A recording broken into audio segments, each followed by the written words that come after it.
রাহুল, রাহি, রাধিকা আর ভিক মিলে টিনটিনকে নিয়ে রাজীব রায়চৌধুরীর বাড়ির দরজায় ঢোকে। বাড়ির ভেতরটা একদম চুপচাপ। রাজীব সোফায় বসে আছেন, চোখে পুরনো ছবির অ্যালবাম। হঠাৎ টিনটিন দরজার কাছ থেকে ছুটে আসে।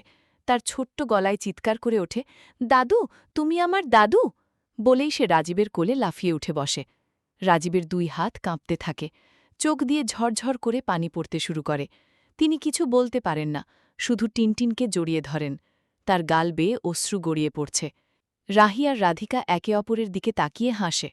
রাহুলের চোখেও চকচক করছে। ভিক পাশে দাঁড়িয়ে নিচু গলায় বলে, দেখো, রক্ত কথা বলে।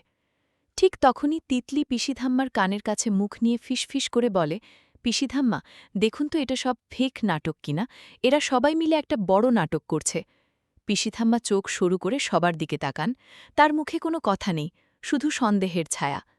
রাজীব টিনটিনকে আরও শক্ত করে জড়িয়ে ধরতে যান। তার গলা কাঁপছে। আমার আমার নাতি বলতে গিয়ে তিনি থেমে যান। হঠাৎ তিতলি আর চুপ করে থাকতে পারে না। সে এক পা সামনে এগিয়ে চিৎকার করে ওঠে, না, এই ছেলেটা আমাদের বাড়িতে থাকতে পারবে না। এটা সব মিথ্যে, এরা সবাই মিলে আমাদের বাড়ি দখল করতে এসেছে। পুরো বাড়িতে যেন বাজ পড়ে। রাহুলের মুখ ফ্যাকাশে হয়ে যায়। রাহি চোখ বড় বড় করে তিতলির দিকে তাকিয়ে থাকে। রাধিকা ভয়ে রাহুলের হাত চেপে ধরে। ভিক এক পা পিছিয়ে যায়। পিসিথাম্মা চোখ কপালে তুলে বলেন, কি বললি তিতলি, এটা কি হচ্ছে? রাজীব টিনটিনকে কোলে নিয়ে তিতলির দিকে ঘুরে তাকান। তার চোখে এখন আর শুধু আবেগ নয়, একটা বড় প্রশ্ন। স্ক্রিন কালো হয়ে যায়।